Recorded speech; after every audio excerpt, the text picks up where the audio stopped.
Salut et bienvenue dans cette nouvelle vidéo. Aujourd'hui, je vais te partager les 7 erreurs de débutants que l'on fait souvent quand on démarre la souplesse. C'est quelque chose que j'aurais aimé savoir avant quand j'ai débuté la souplesse, donc aujourd'hui je te les donne pour que tu les évites et que ça te permette du coup de progresser de manière plus optimale. Si tu ne me connais pas, je suis Julie ou June pour mon nom de scène.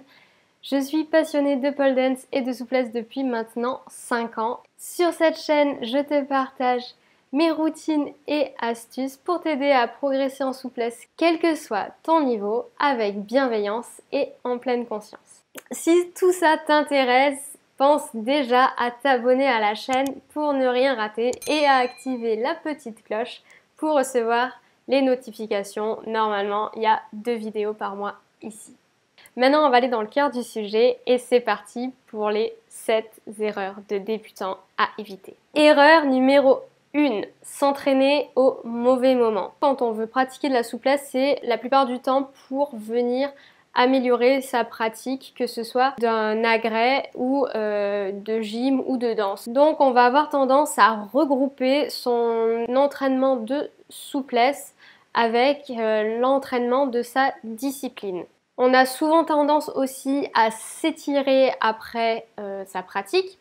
Donc s'étirer après sa pratique, c'est très bien, mais ce n'est pas ces étirements-là qui vont vous aider à améliorer votre souplesse. Lorsqu'on a pratiqué son activité physique pendant 1 heure, 1 heure et demie, le corps a déjà assimilé beaucoup de choses, les muscles peuvent être fatigués et le petit étirement de fin de séance y détend, mais il ne permet pas de progresser. Si vous voulez progresser en souplesse, il faut absolument que vous fassiez votre entraînement de souplesse donc à un moment dédié, c'est-à-dire un moment où vous ne ferez que ça. Pendant 1 heure, 1 heure 30 ou 45 minutes, le nombre de fois par semaine que vous pouvez y dédier, vous allez travailler exclusivement votre souplesse avec bien entendu un entraînement adapté et pertinent en fonction de vos objectifs. Erreur numéro 2, manquer de régularité.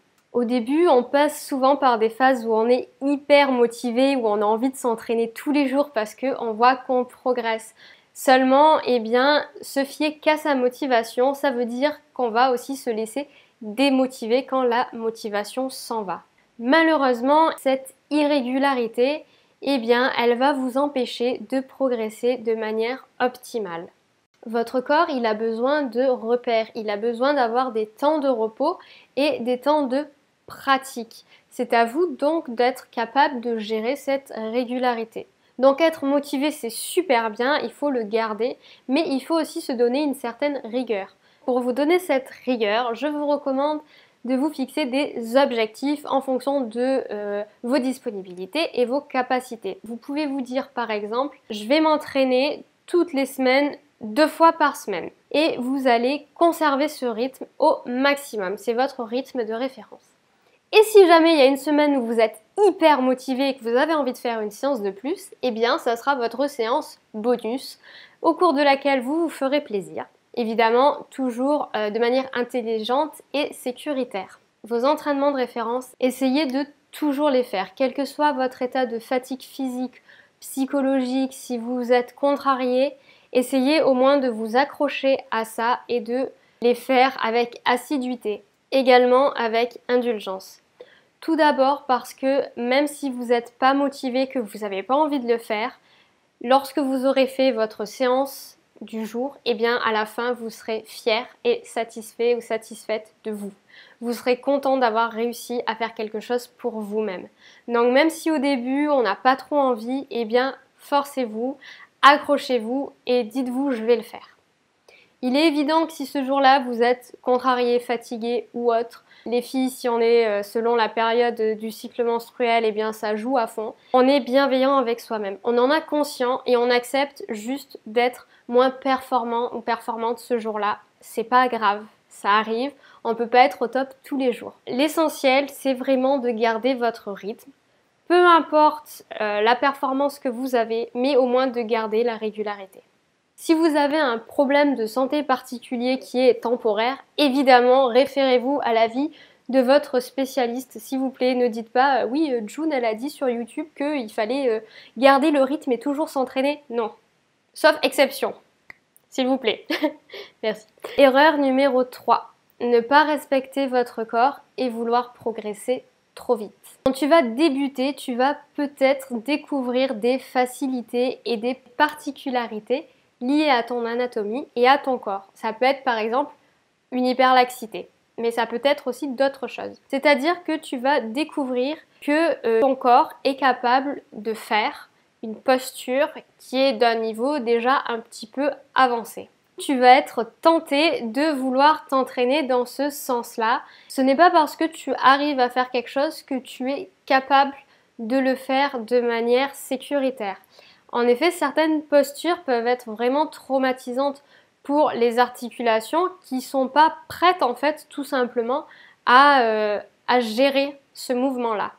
Sache que si tu vas trop loin au début, tu peux non seulement te blesser, mais aussi te créer des blocages un peu plus psychologiques, par exemple liés à une peur. À l'inverse, peut-être que pendant vos entraînements, vous allez avoir tellement envie de progresser, d'aller plus loin, que vous allez totalement ignorer les signaux qu'envoie votre corps, c'est-à-dire une douleur anormale que vous n'allez pas respecter et que vous allez vous dire « Non, c'est bon, j'ai mal, mais je veux y arriver, je continue ». Donc, essaie de toujours écouter tes limites et les accepter, surtout si tu t'entraînes seul. Et évidemment si tu t'entraînes avec un professeur, parce que rappelle-toi que c'est toi qui es dans ton corps, c'est toi qui le ressens. Donc si tu as une douleur, surtout écoute-la et accepte-la. Il faut aussi que tu apprennes à l'analyser, savoir si c'est une douleur d'étirement, auquel cas ça peut être normal puisqu'on s'étire, ou si c'est une douleur de pincement ou qui est localisée à un endroit où il n'y a pas lieu d'avoir une douleur en fonction de la posture adoptée. Ton corps a besoin d'être préparé, que ce soit physiquement en t'apportant du coup de la force, de la stabilité ou encore de la mobilité, et également ton esprit, tu as besoin d'être dans de bonnes conditions pour pouvoir découvrir ce nouveau petit monde. Ce qui me fait donc arriver au point numéro 4, ne travailler que ses points forts ou son bon côté. Au début et pas que, on a vraiment besoin de motivation, on a besoin de sentir qu'on progresse, que tout ce qu'on fait, eh bien, ça sert à quelque chose. Et mentalement, eh bien, c'est évidemment plus simple d'aller vers ce qui nous est facile. Tu vas vouloir aller dans ce sens-là parce que tes facilités vont t'encourager. Seulement, à long terme, eh bien, tu vas te retrouver à stagner parce que ton corps n'aura pas progressé de manière harmonieuse. Encore pire, éventuellement, il peut arriver que tu te blesses justement parce que ton corps est déséquilibré. Travaille sur ton bon côté et sur ton mauvais côté, sur tes points forts et sur tes points faibles. Ne délaisse pas non plus tes points forts. Apprends à les maîtriser et à les renforcer. Il faut que tu penses que ton corps c'est un ensemble et il faut que tu penses vraiment global parce que du coup délaisser eh bien quelque chose va totalement déséquilibrer l'ensemble. Si tu exclus quelque chose dans ton entraînement à long terme, ça va forcément te desservir. Erreur numéro 5, se braquer, s'énerver et du coup ne plus respirer. Ton corps, ce n'est pas que matière physique, c'est aussi un esprit, un psychologique. Et les deux sont liés.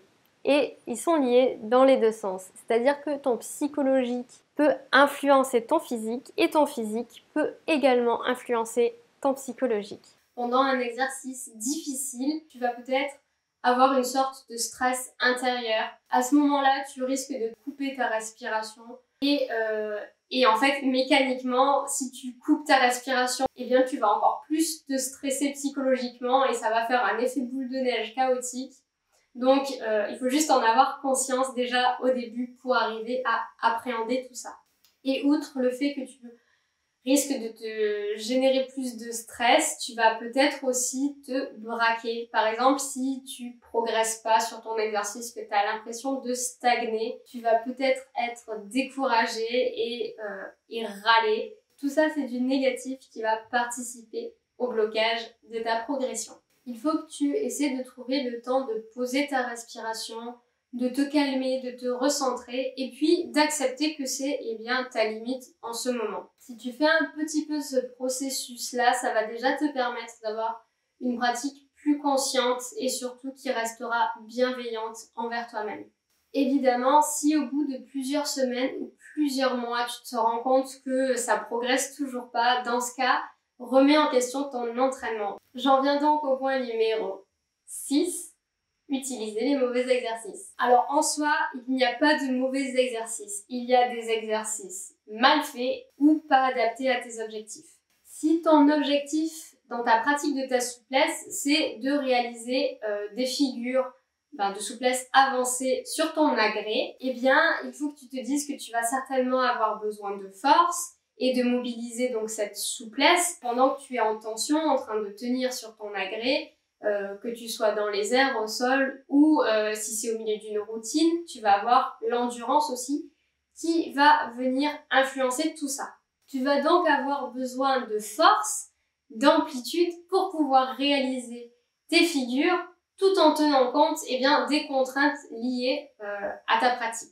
Donc si tu passes ton temps à t'étirer passivement au sol, à faire des grands écarts au sol, c'est tout à fait normal que tu ne puisses pas réaliser un grand écart à la verticale ou dans une position où tu n'as pas ta contrainte du sol en bas et ta gravité qui te pousse dans ce sens. Si tu veux envoyer un kick ou un split à la verticale avec une barre de pole dance, la technique n'a absolument rien à voir. D'autre part, dans ces mauvais exercices, il y a aussi le fait que si tu es débutant ou que tu n'as jamais été encadré, tu peux peut-être mal réaliser l'exercice que tu as vu ou qu'on t'a expliqué. C'est-à-dire que si ton placement n'est pas bien, ou si tu as des compensations en bougeant une articulation à la place d'une autre, tu peux croire que tu réalises bien cet exercice, mais malheureusement ça ne sera pas le cas. Même si l'exercice est bien expliqué, tu vas peut-être simplement pas avoir conscience que tu le réalises mal. Pour parer à cela, je te recommande évidemment donc de te faire accompagner par un professionnel, de préférence en cours particulier ou en coaching, même si c'est une fois de temps en temps, ça suffira à t'aider. Et je te recommande aussi de voir plusieurs professionnels parce que non seulement il y a une question de feeling, mais aussi il y a une question d'histoire et de connaissances de pratique qui font que chacun a un peu sa propre approche, chacun y met un peu de soi. Donc vraiment, je te recommande de ne pas te fier qu'à une seule personne pour tes entraînements. J'en viens à notre dernière erreur, l'erreur numéro 7. Ne pas avoir conscience de soi et se comparer. Je les ai mises ensemble parce qu'elles vont un peu de pair. Il faut que tu te rappelles toujours que tu es un tout. Tu es un passé, tu es un présent. Tu es des blessures physiques et psychologiques. Et tu es des points forts et des points faibles. Et il est hyper important que tu aies conscience de qui tu es si tu veux pouvoir progresser. Ça va te permettre de garder cette bienveillance envers toi-même et du coup de pouvoir aller de l'avant sereinement. Te comparer à quelqu'un d'autre ne sert à rien parce que cette personne est un tout totalement différent du tout que tu es et il n'y a pas de comparaison à faire. Tu ne connais pas ses motivations, tu ne connais pas son passé, tu ne sais pas les heures qu'elle met à s'entraîner ou non. Tu ne connais pas non plus peut-être ses points forts ou ses particularités physiques qui font qu'elle va avoir des facilités à faire quelque chose et toi non. Quand tu te compares, tu peux te comparer qu'à toi-même. Et quand tu te compares à toi-même, ne te juge pas. Compare-toi avec bienveillance, toujours en te disant que oui, ok, aujourd'hui j'ai un peu moins réussi pour telle et telle raison et c'est pas grave, c'est pas grave. Demain ça ira mieux et je ferai mieux. Ou à l'inverse, aujourd'hui je suis super contente, j'ai bien réussi.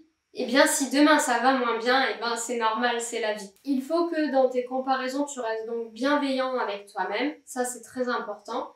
Que tu ne te juges pas et que tu fasses toujours au mieux des capacités que tu as à l'instant T.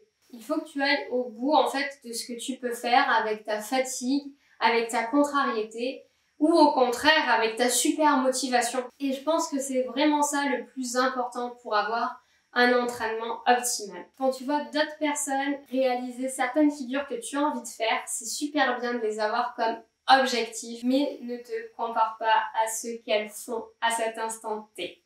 J'espère que ces petites explications et conseils autour des 7 erreurs de débutants t'auront aidé. Il se peut d'ailleurs que tu te sois reconnu dans quelques erreurs, donc Partage-moi tes expériences en commentaire. En tout cas, j'espère que tu vas arriver à corriger ces petites erreurs pour améliorer ta pratique et donc progresser sereinement. Je t'ai d'ailleurs préparé un fichier PDF avec les 4 éléments à prendre en compte pour pouvoir progresser et avoir un entraînement optimal en fonction de tes objectifs. Tu peux donc le télécharger grâce au lien que je te mets dans la barre d'infos. Si la vidéo t'a plu, pense à mettre un petit pouce en l'air et à t'abonner à la chaîne si ce n'est pas déjà fait.